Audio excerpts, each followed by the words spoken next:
Tervehdys rakkaat Rakastaja-podcastin katselijat ja kuuntelijat. Yksi ylivoimaisesti suurin haaste, kun keskustelen miesasiakkaideni kanssa, on riittämättömyyden tunne. Riittämättömyyden tunne on yksi aukko, josta seksuaalienergia vuotaa ulos. Se tarkoittaa sitä, että sun voima, sun johtajuus, omilla jaloilla vahvasti ja voimakkaasti seisominen, kun mä puhun omilla jaloilla seisomisesta, mä puhun jostakin syvemmästä johtajuudesta kuin pelkästä elämänhallinnasta, joka sulla voi olla hyvinkin vahvasti kontrollissa, mutta jolla ei ole mitään tekemistä sen omilla jaloilla seisomisen kanssa, josta mä nyt puhun. Riittämättömyyden tunne on myös asia, joka johtaa jatkuvaan loputtomaan suorittamiseen, erilaisiin addiktioihin, jatkuvaan työntekemiseen, joka on totta kai yhtä kuin jatkuva suorittaminen, kaikkien jatkuva auttaminen sun oman hyvinvoinnin kustannuksella. Se on monenlaisten asioiden myös jahtaamista. Seksin, pornon, naisten, rahan, työn. Vaikkakaan se ei aina tuntuisi suoraan niin sanotusti jahtaamiselta, niin siellä taustalla on jatkuva, pakottava tarve täyttää sitä riittämättömyyden tunnetta jollakin. Ja siksi itsessään tuo riittämättömyyden tunne on valtava aukko, josta seksuaalivoima vuotaa ulos. Ja se johtaa siihen, että sä olet ulkoisen maailman heiteltävänä.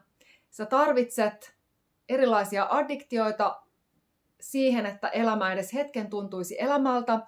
Siihen, että sä voisit hetken kokea rentoutumista, jonkin sisäisen ikuisen jännityksen hellittämistä.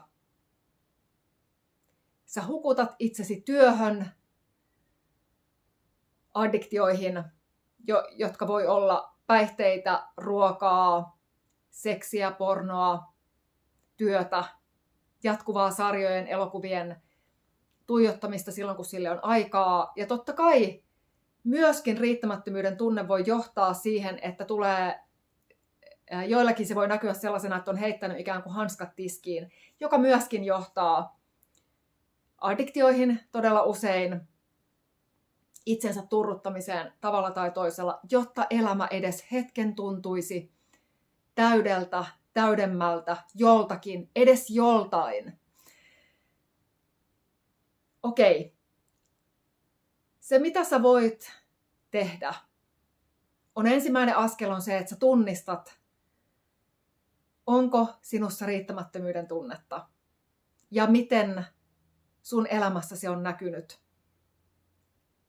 Millä tavoin sä oot pyrkinyt täyttämään sitä loputonta riittämättömyyden tunnetta. Se on ensimmäinen askel, että sä tunnistat. Joskus se on niin tuttua, että sitä voi olla tosi vaikea edes tunnistaa. Se on ollut niin kauan sun matkassa mukana, että se on ikään kuin toinen iho sinussa. Se olemisen, elämisen, suorittamisen malli. Toinen askel tiedostamisen jälkeen on se, että sä alat tunnistamaan niitä hetkiä sun elämässä, kun sä toimit pyrkiäksesi täyttämään sitä riittämättömyyden tunnetta. Vaikka sä suorittaisit itsesi kuoliaaksi hautaan asti, tuo riittämättömyyden tunne ei tule koskaan täyttymään millään ulkoisella tekemisellä. Kun sä alat tiedostamaan, tunnistamaan sun käyttäytymismallia, syntyy mahdollisuus pysähtyä, palata läsnäoloon, muodostaa yhä syvenevää yhteyttä omaan itseen, kun sä muodostat yhä syvenevää yhteyttä omaan itseen, se on valtavaa kunnioitusta ja rakkautta, joka itsessään tuo kunnioituksen ja rakkauden energia sinussa, täyttää sitä riittämättömyyden tunnetta. Ja silloin se tulee sun sisältä päin. Silloin sä täytyt sisältä. Ja kun sä täytyt sisältä, sun ei enää tarvitse pyrkiä suorittamalla täyttämään sitä tunnetta. Ja tuo on se kohta, jossa mahdollistuu omaan energiaan palaaminen. Se ei ole sua koskaan jättänyt. Sun seksuaalivoima, sun voima, elämän voima on sun sisällä aina. Se on aina ollut siellä, se odottaa, milloin sä oot valmis ottamaan sen voiman käyttöön. Mä käytän sanaa vuotaa ulos, koska se on energiaa, joka jatkuvasti uusiutuu, vahvistuu, voimistuu, jota sun on mahdollista ohjata. Mutta jos siellä on suorittava elämäntyyli, siellä on addiktioita, siellä on jahtaamista, minkä tahansa asian jahtaamista, siellä on jatkuvaa miellyttämistä, kyvyttömyyttä sanoa ei, niin ne on kaikki sitä, joka vuodattaa sun energiaa ulos. Oot sä väsynyt? Kun sulta pyydetään jotain, niin tuntuuko se jossain sun syvällä sisällä, vaikka sä sanot kyllä, tyhjältä, todella? Sä tunnet niissä hetkissä sen valtavan väsymyksen, sä oot väsynyt suorittamaan tätä elämää. Jos niin on, niin mikään ei ole myöhäistä. Ja kun sä palaat yhteyteen oman itsesi kanssa, tunnelma sun sisällä muuttuu kunnioittavaksi, rakastavaksi, läsnä olevaksi. Riittämättömyyden tunne alkaa hellittämään. Sä palaat sun voimaan, sun elämän voima, seksuaalivoima alkaa virtaamaan täydellä voimalla. Hiljalleen se voimistuu ja vahvistuu. Se on todellista omilla jaloilla seisomista. Tunnelma sun ympärillä muuttuu. Ne asiat, mitä sä oot aikaisemmin jahdannut, tulee sun luokse. Hyvin luonnollisella tavalla. Vaikuttavaa energiaa on läsnä oleva, hyvässä yhteydessä oleva tunnelma ihmisessä, joka pitää aina sisällään syvän kunnioituksen ja rakkauden. Se tunnelma on sun ympärillä silloin, kun sun sisällä on se tunnelma. Ja silloin ihmiset tulee luontaisesti sun luokse.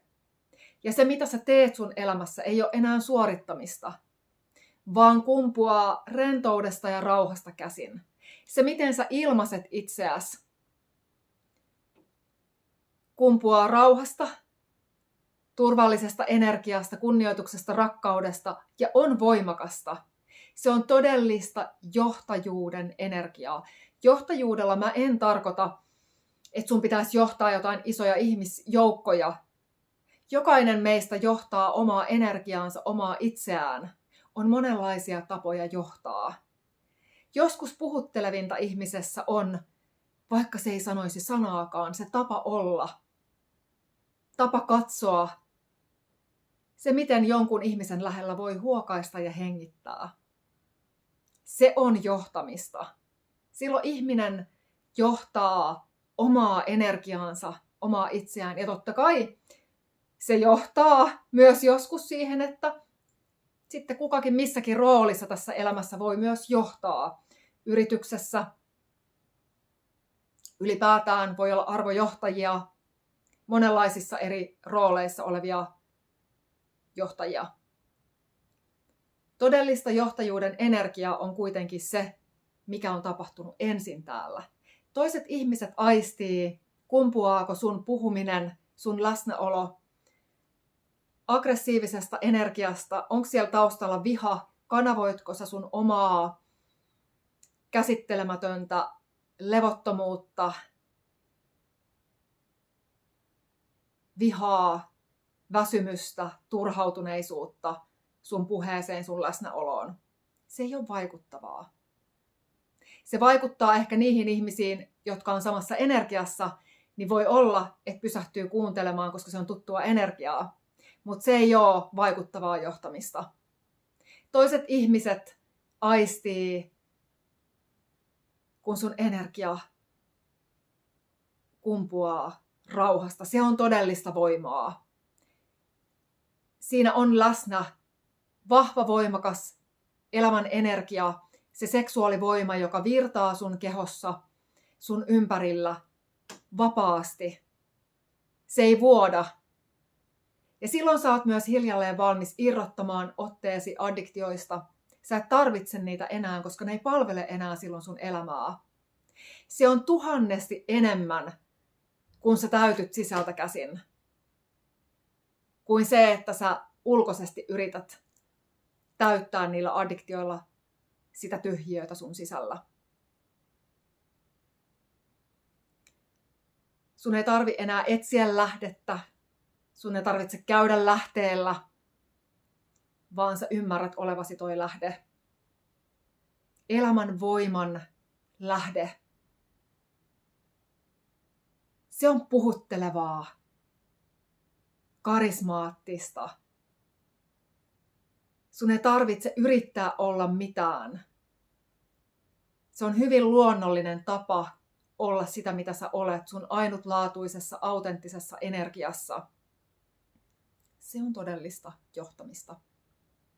Sun energia lakkaa vuotamasta.